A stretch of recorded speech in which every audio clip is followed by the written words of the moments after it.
Hoy quiero hablarles de la Antártica oculta en un planeta que cambia. Cuando pensamos en la Antártica solemos imaginar un continente blanco, remoto, frío, dominado por el hielo. Un lugar extremo, difícil de habitar y aparentemente desconectado de nuestra vida cotidiana. Pero la Antártica está lejos de ser un espacio vacío. Es un continente con historia, con vida, con presencia humana permanente y con procesos ecológicos que están conectados con el resto del planeta. Hoy quiero invitarles a mirar esa Antártica menos visible y a pensar qué nos dice del pasado, del presente y del futuro de la vida en la Tierra. Gran parte de lo que voy a mostrarles hoy se construye a partir de la ciencia, como la que realizamos en Chile. En el Instituto Milenio Base, por ejemplo, estudiamos la biodiversidad de los ecosistemas antárticos y subantárticos, integrando microbiología, ecología, evolución, fisiología, entre otras disciplinas. Esa diversidad de disciplinas nos permite entender cómo funciona la vida en condiciones extremas y también monitorear o predecir cómo se enfrentan al cambio global. Esa vida que está allí presente es parte de lo que realizamos en el Instituto Milenio Base, pero nuestro trabajo no termina en el terreno o en el laboratorio, que por cierto son actividades a veces bastante desafiantes, pero también muy entretenidas. Parte de los objetivos del Instituto Milenio Base es que ese conocimiento se considere en la toma de decisiones. Por eso también contamos con especialistas en diplomacia científica y en derecho internacional que participan en foros y en comités internacionales sobre gobernanza antártica, porque las decisiones que se toman sobre Antártica tienen consecuencias que van mucho más allá de ese continente. Y si queremos entender cómo funcionan estos ecosistemas actualmente, muchas veces tenemos que mirar atrás en el tiempo. La Antártica, como se observa en la imagen, está cubierta de hielo prácticamente en su totalidad. Pero a diferencia del Ártico, en donde el mar se congela formando hielo marino, la Antártica es un continente, es decir, una gran masa de tierra, una placa continental cubierta por una gruesa capa de hielo. Y el océano que la rodea también se congela en algunas zonas. Pero el hielo no es solo hielo, es un archivo natural que almacena información climática, química, biológica, acumulada durante milenios. Es como si fuera una biblioteca natural que nos permite reconstruir la historia ambiental del planeta. Y parte de ese archivo tiene vida. Microorganismos que se mantienen preservados durante milenios en ese hielo, en estados de dormancia o de latencia. Son estrategias que les permiten enfrentar las adversidades ambientales y también reanudar su actividad cuando las condiciones mejoran. No son comunidades activas ni forman parte del funcionamiento actual de los ecosistemas, pero son valiosos porque nos permiten entender cómo era la vida en otros climas y en otras condiciones ambientales.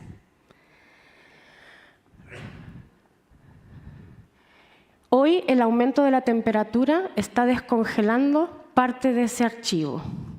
Cuando el hielo se derrite, no solo se libera agua, también se desencadena una cascada de procesos físicos, químicos, biológicos que pueden debilitar las corrientes oceánicas y pueden alterar la distribución de los nutrientes. Y esos procesos no se quedan en la Antártica. Tienen el potencial de afectar la circulación oceánica y el nivel del mar a escala global. Entender entonces estos procesos nos permite también tomar decisiones hacia el futuro. Pero cuando hablamos del deshielo, surge un imaginario muy potente, que el hielo guarda algo oculto, algo peligroso, algo que podría reactivarse, despertarse cuando ese hielo se derrite.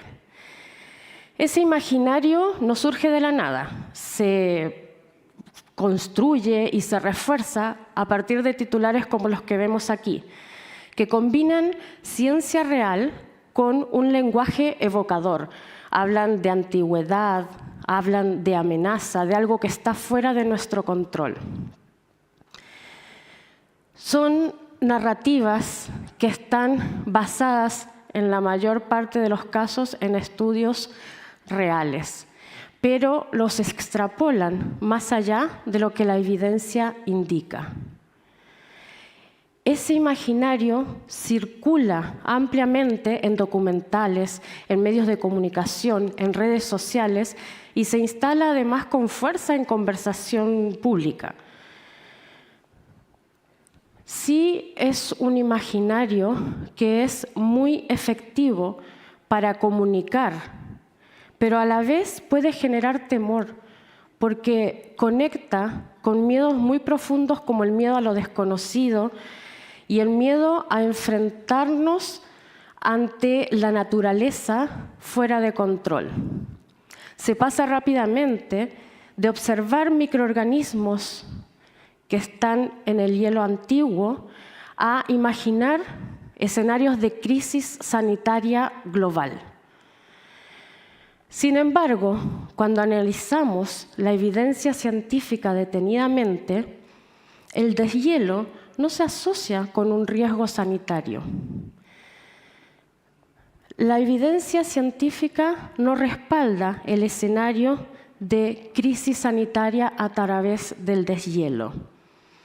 Cuando hablamos del deshielo, hay algo muy importante, que es que la mayoría de los microorganismos que están presentes en ese hielo antiguo están dañados, inactivos, o son más bien microorganismos ambientales no relacionados con enfermedades humanas. Y aquí un punto muy importante. El rol de la ciencia no termina al generar datos, sino que también implica comunicarlos con responsabilidad. En este punto, el periodismo y la educación también cumplen un papel clave.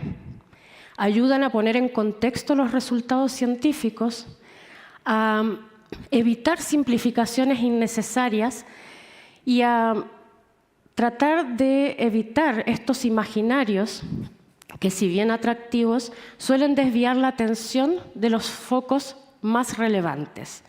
Por eso, en el Instituto Milenio Base también no solamente estamos comprometidos con la formación de nuevas generaciones de científicos, que por cierto son fundamentales, sino que también con contribuir a la formación de periodistas y profesores, porque son ellos los que pueden ayudar a transmitir este conocimiento, a evitar estas simplificaciones innecesarias y a contribuir en la conexión entre la ciencia y la sociedad y a conversaciones más informadas sobre la Antártica. Entonces, si el riesgo sanitario no es el principal impacto, la pregunta es ¿dónde está realmente el impacto del deshielo? Cuando hablamos del impacto del deshielo, el principal punto, el punto central, no es sanitario, sino ecológico. Tiene que ver con cómo se reorganizan los ecosistemas ante estos cambios físicos y químicos ambientales. Tiene que ver con cómo funciona la vida una vez que se generan los cambios. Por ejemplo, el cambio en la salinidad superficial del mar puede afectar directamente al krill. Y cuando el krill, que es un eslabón clave de la trama trófica marina antártica, se ve afectado, el impacto no queda en un solo organismo. Se transmite a peces, a focas, a ballenas, a pingüinos, es decir, a toda la red de vida que depende de él. Otro impacto muy visible es cuando aumentan las lluvias y el aguanieve, en momentos críticos para el ciclo de vida de algunas especies. En los pingüinos, por ejemplo, los polluelos no están preparados para mojarse. Cuando se empapan en periodos de frío intenso, aumenta el riesgo de hipotermia y de mortalidad. Y eso es algo que ya hemos observado en distintas colonias. Además, estos cambios de aumento en la temperatura y otros cambios ambientales facilitan la llegada de especies no nativas a la Antártica. Cuando llegan especies invasoras, se alteran las interacciones a nivel ecológico y además se producen perturbaciones que son difíciles de revertir. Lo crucial no está dormido en el hielo, está ocurriendo ahora en los suelos, en el agua, en los organismos que habitan estos sistemas.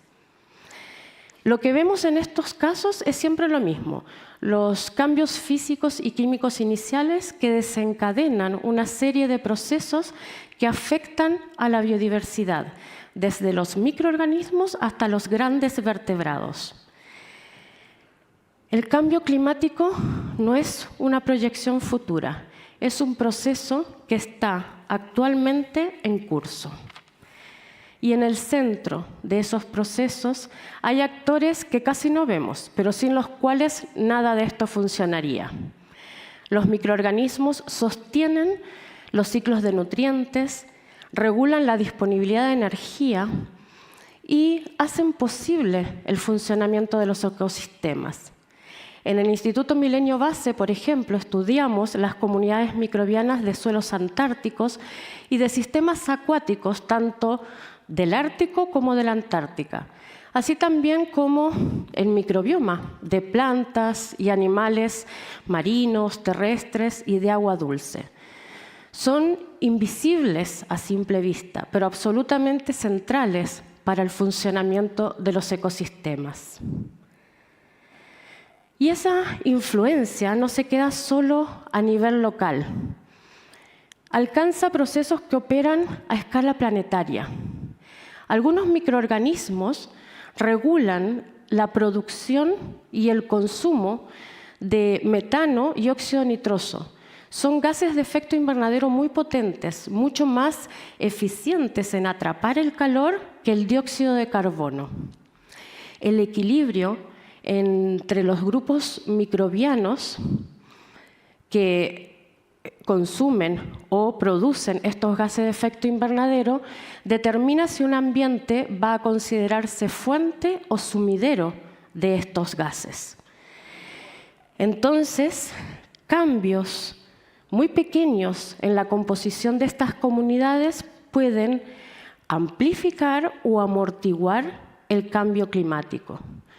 Por lo tanto, los microorganismos no solamente responden al clima, sino que también lo regulan. Y lo interesante aquí es que estos mismos actores invisibles que pueden regular el clima también son los que sostienen la vida cotidiana en estos ecosistemas. En la Antártica, la vida no funciona de manera individual. Los líquenes, por ejemplo, no son un solo organismo, son sistemas formados por hongos, algas, bacterias y otros microorganismos que funcionan como microecosistemas en miniatura. Además, muchos de los macroorganismos que habitan este continente dependen para sobrevivir a las condiciones adversas a las que normalmente se enfrentan, de estrechas relaciones que establecen con microorganismos. como ocurre, por ejemplo, con los musgos o las únicas 2 plantas vasculares nativas de Antártica, que dependen de su microbioma para obtener nutrientes o para tolerar condiciones de estrés ambiental. La cooperación, entonces, más que la competencia, es la base de la vida en los ambientes extremos. Y esa lógica de interdependencia también se observa en los animales. En el Instituto Milenio Base estudiamos cómo el microbioma de crustáceos, insectos, erizos, lapas, peces e incluso pingüinos influye en procesos claves como la nutrición, la inmunidad y el desarrollo de estos animales. Los microorganismos ayudan a procesar el alimento, ayudan a la defensa contra patógenos y también al equilibrio de las funciones fisiológicas básicas. Cuando el ambiente cambia, también pueden cambiar estas relaciones invisibles y esos cambios pueden afectar la salud, el rendimiento y la capacidad de adaptación de las especies. De nuevo, lo invisible es fundamental para la resiliencia de los ecosistemas antárticos. Por todo lo que hemos visto, estudiar estos sistemas no es solo una cuestión de curiosidad científica, nos permite anticipar posibles escenarios futuros. La Antártica funciona como un laboratorio natural único. Es un sistema extremadamente sensible a los cambios ambientales. Nos permite entender procesos que operan a escala planetaria, afectan al planeta como un todo, como la circulación oceánica, el equilibrio de los gases de efecto invernadero, la estabilidad de los ecosistemas y también la resiliencia de la biodiversidad. Y en esa biodiversidad estamos también nosotros. Los seres humanos no estamos fuera del sistema, dependemos de él. Entonces, comprender lo que ocurre en la Antártica nos ayuda a entender hacia dónde se dirige el planeta y qué decisiones debemos tomar para enfrentar ese cambio. En ese sentido, el conocimiento que se genera en la Antártica no es solo local o marginal, es evidencia clave que puede, pero también debe, informar decisiones globales en aspectos como la conservación, el uso de los océanos, el cambio climático, la gobernanza ambiental. Vivimos en un planeta que cambia más rápido de lo que muchas veces podemos procesar. Los microorganismos, los procesos ecológicos, las interacciones biológicas operan a escalas invisibles, pero sostienen sistemas inmensos, ecosistemas completos, el clima del planeta y también las condiciones que hacen posible la vida. Entender lo invisible es comprender los procesos fundamentales que mantienen en equilibrio a la Tierra. Entonces, para responder a la pregunta de hacia dónde vamos como humanidad, es necesario mirar esos procesos con atención, generar conocimiento sólido, comunicarlo con responsabilidad y también usarlo para tomar mejores decisiones.